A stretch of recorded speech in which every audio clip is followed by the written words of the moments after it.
Hello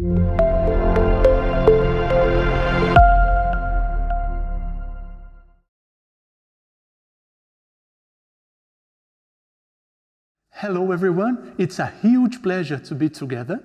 I'm married to Anna, we have 4 children, and we live in Granada, southern Spain.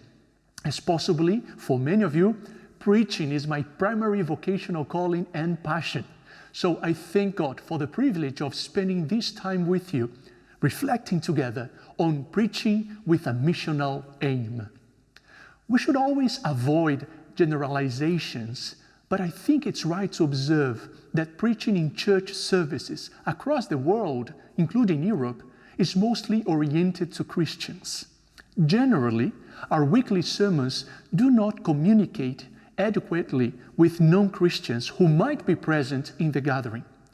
Many Christians do not feel stirred to invite unbelievers to hear the Sunday service sermon at our local congregations.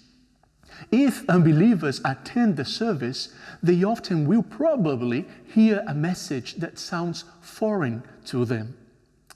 Many hold the common view that preaching that takes place in church services on Sundays should be focused on the edification of Christians, whereas preaching to non-Christians should occur in evangelistic initiatives such as special events, campaigns, or even evangelistic services. Most homiletical literature actually promotes this perception.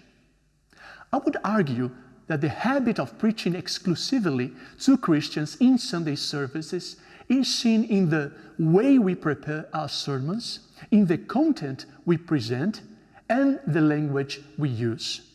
Most of us preachers do not craft our Sunday sermons with non-Christians in mind. While studying and preparing our sermons for church services, few of us would consider questions such as, will unbelievers understand these affirmations?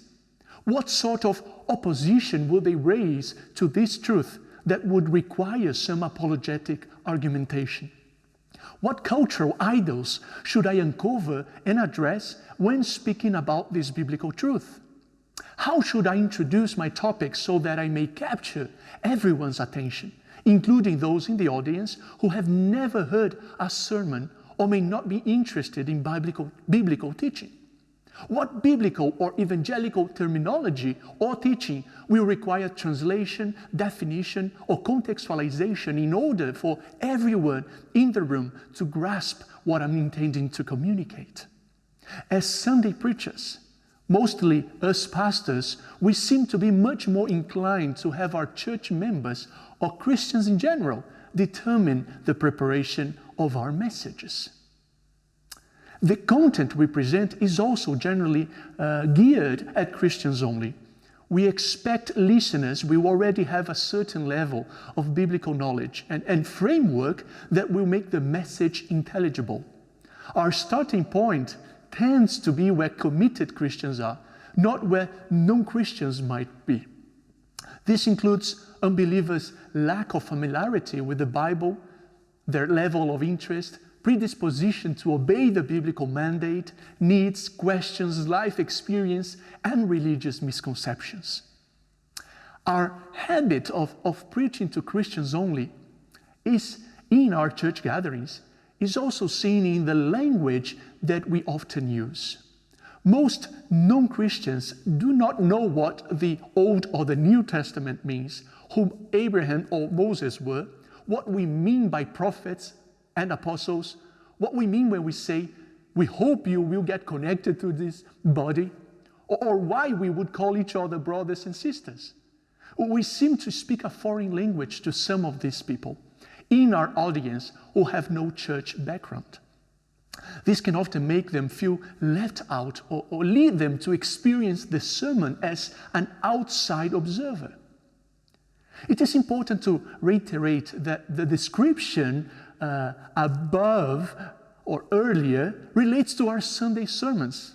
This is not the case in our evangelistic services, events, literature, or campaigns. I'm surely not questioning the God-given burden that Christians, including preachers, usually have for non-Christians. which results in a desire to communicate Jesus to them through different initiatives. What I am underlining is the general tendency to preach only to Christians in our regular weekly church services. This approach to Sunday sermons seems to highlight 4 divides in the contemporary preaching of our church services. First, a divide in the audience to whom we are speaking. The sermon is either aimed at Christians or aimed at non-believers. In general, Sunday sermons are aimed at Christians only. The second divide is between preaching the Bible and preaching Christ. The task of the Sunday preacher is generally understood to be to preach the Bible for the gathered Christians.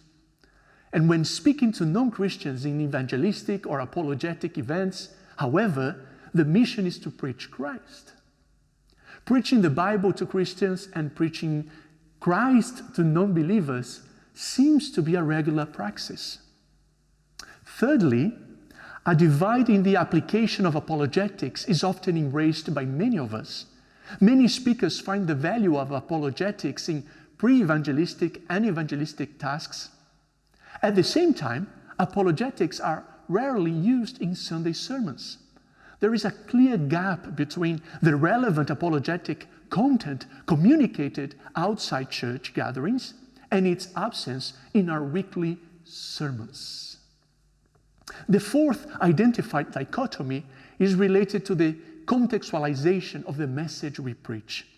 A set of language, terms, and presuppositions are used in Sunday sermons for Christians, and a very different set in evangelistic talks outside the church service, or even in personal conversations with unbelievers.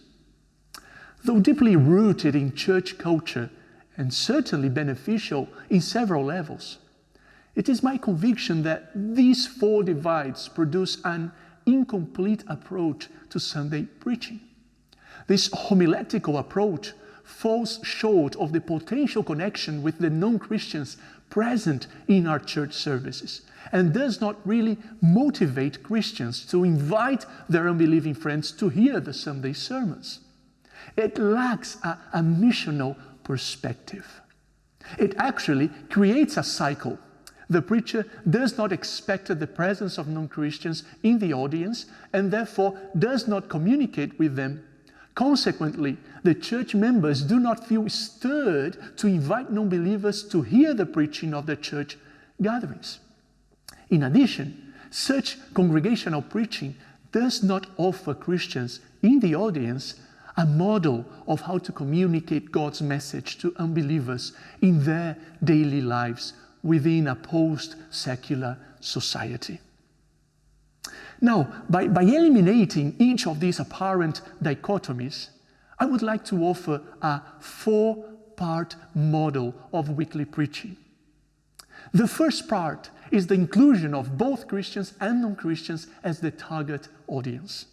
The second part is preaching both the Bible and Christ in every sermon with the application of Christ-centered hermeneutics.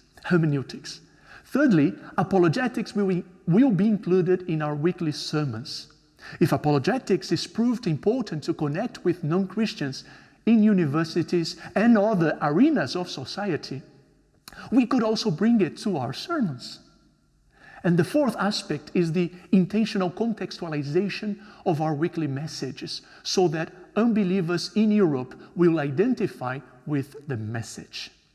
As is the case of the use of apologetics, I see no reason why we would contextualize our language, arguments, presuppositions, references at evangelistic initiatives and not at our weekly preaching.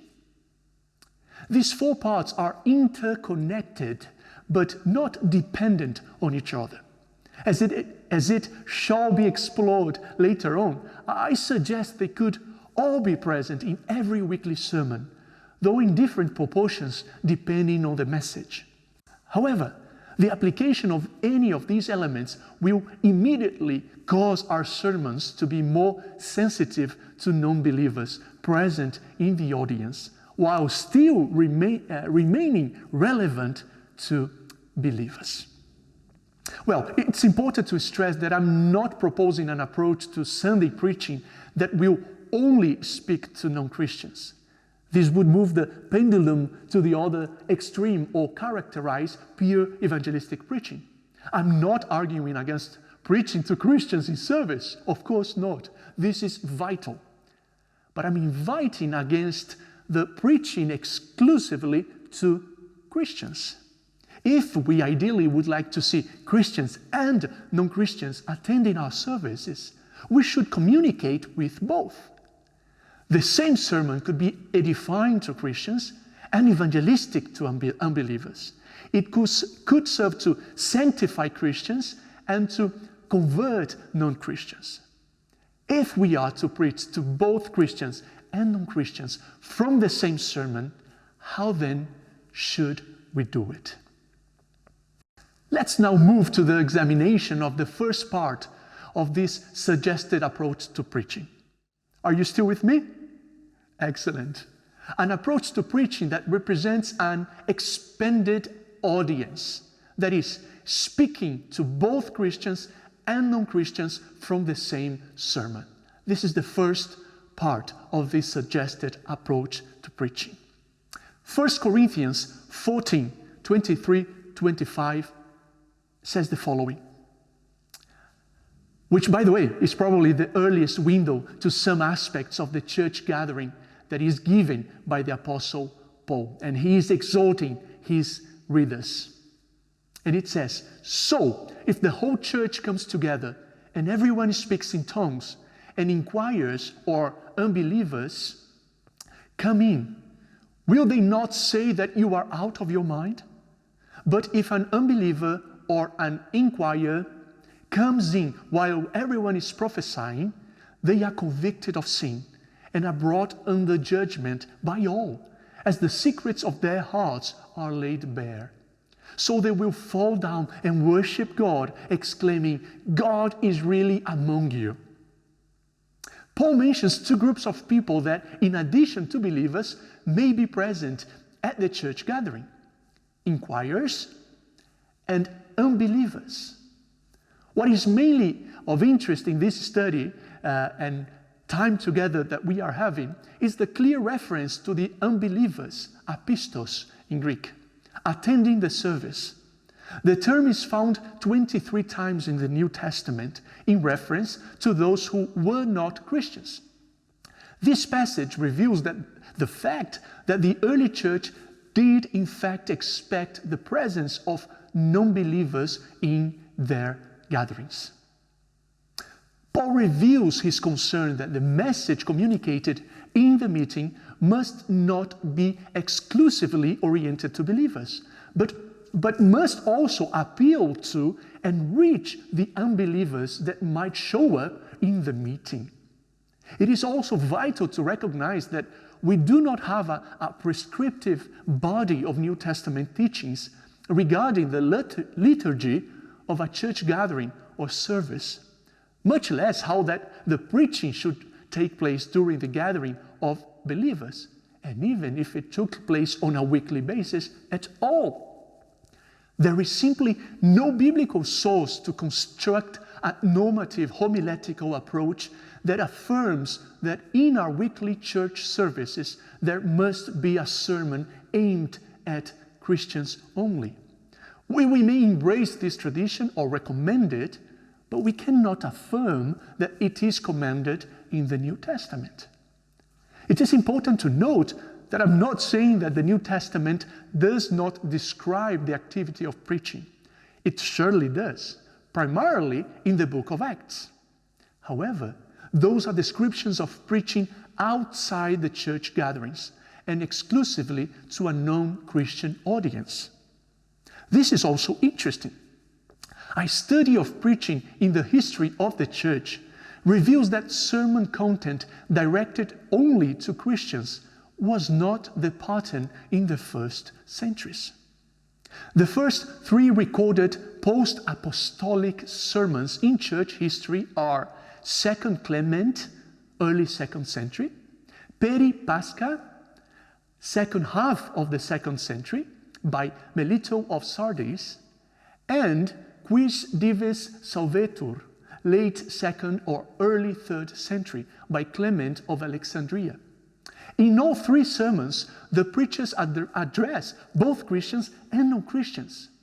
Interestingly, all three sermons were preached at a Christian gathering, and some parts of the sermon's content speak mainly to believers, while other parts of the sermon content speak primarily to unbelievers. The second element of my suggested model of weekly preaching is the application of Christ-centered hermeneutics to Sunday sermons directed at both believers and unbelievers in Europe. As the audience is expanded to include both Christians and non-Christians, the content is now expanded to include Christ from whatever passage preachers are communicating from. Grenadiers defines preaching Christ as preaching sermons that authentically integrate the message of the text with the climax of God's revelation in the person, work, and or teaching of Jesus Christ as revealed in the New Testament. It is not my intention to make a defense of Christ-centered hermeneutics as the only right way of interpreting scriptures. It is, however, my understanding that the Bible should always be interpreted through Christ, and that preachers may communicate with believers and non-believers on a weekly basis as we preach Christ from whatever passage we are teaching. Luke 24:27 says, "And beginning with Moses and all the prophets, Jesus explained to them what was said in all the scriptures concerning himself." Shortly after, Jesus tells the 11 apostles and all the disciples, "Everything must be fulfilled that is written about me in the law of Moses, the prophets, and the Psalms." Then he opened their minds so they could understand the scriptures. Commenting on the application of Christ-centered hermeneutics, Ed Stetzer writes, "We should respect the original author's intent, focusing on the passage at hand as is, before broadening our view to see how the passage fits into the overarching story of God. It's important that we do both. We see what the original author is doing, and then look to see how the Spirit may more fully invest a passage with layers of application and significance in light of Christ's coming." The third aspect of our suggested approach to missional preaching is the use of apologetics in sermons. If we are to expand our audience and seek to preach to both Christians and non-Christians, why not include apologetics in weekly sermons and try to remove the rocks from the soil of many hearts and minds in the audience? I suggest we revise the common divide in the application of apologetics in Christian communication. Preachers do well speaking apologetically in secular academic circles, often in university outreach settings, for example, but this could also be done in a church gathering. John Guest, who has served as both pastor and evangelist, makes a strong case for the recovery of apologetics in church life, particularly in preaching. He writes the following: "The church must never forsake her high, urgent calling to engage in apologetics. Whatever the role of para-church organizations, and God has blessed them with great fruit, a full orbed witness requires a gathering of believers. For only in the church can all of God's designs for believers find fruition. And it is in the experience of worship that the relational and rational aspects of the Christian meet. There, the unbelieving inquirer sees what faith looks like, up and close and lived out. Congregational life provides the habitat for faith and the heartbeat to our work of giving a reason for the hope that we have. J.P. Moreland agrees and identifies 4 reasons why the Christian community should engage in apologetics. These are also strong reasons why preachers should incorporate apologetics into our sermons. Moreland writes, first reason, Scripture commands us to defend the faith and gives us several examples. Second, apologetics can help revoke obstacles to faith and thus aid unbelievers in embracing the gospel. Third, apologetics can strengthen believers in at least 2 ways. For one thing, it gives them confidence that their faith is true and reasonable. Therefore, apologetics encourages a life of faith seeking understanding. And further, apologetics can actually encourage spiritual growth. And fourth, apologetics can contribute to health in the culture at large. When believers promote their faith because it is true and rational, they contribute to a general cultural perception which sees that moral and religious issues are not mere matters of private taste, but rather are areas where truth and rational argument are appropriate. Well, another important reason for applying apologetics to our sermons is that Christians will learn how to provide a defense for their faith in their daily lives. By listening to the preacher remove several rocks from the soil of people's hearts and minds, Christians will become equipped to do the same in their daily interactions with non-believers. J.P. Moreland is right to affirm that the whole Bible gives us examples of engagement with apologetics.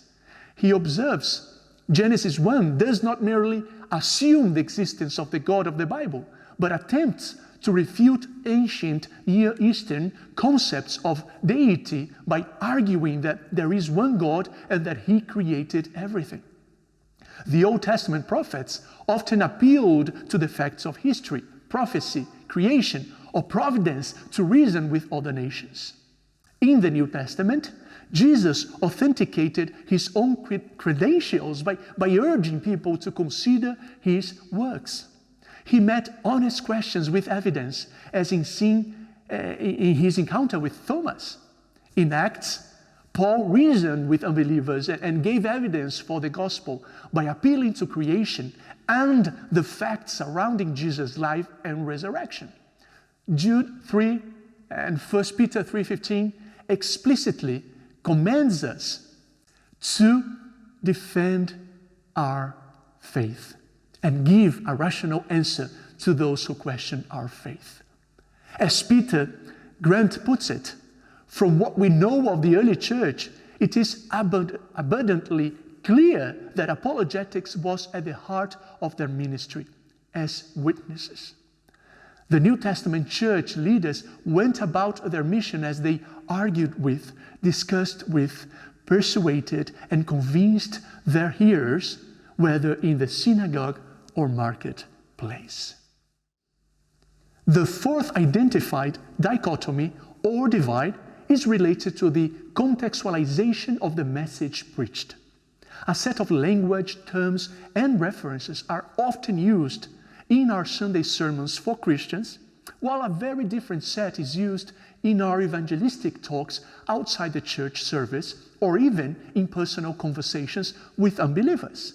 Would you agree?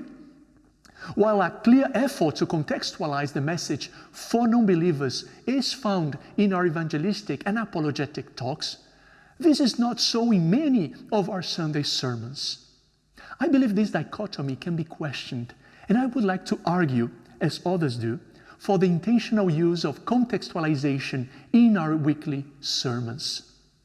We preachers can expand our sensitivity to the culture by contextualizing our congregational sermons. This is the fourth part of this missional approach to preaching. What do we mean by contextualization? At a basic level, it is the process of placing something into context. It is adaptation to a certain culture.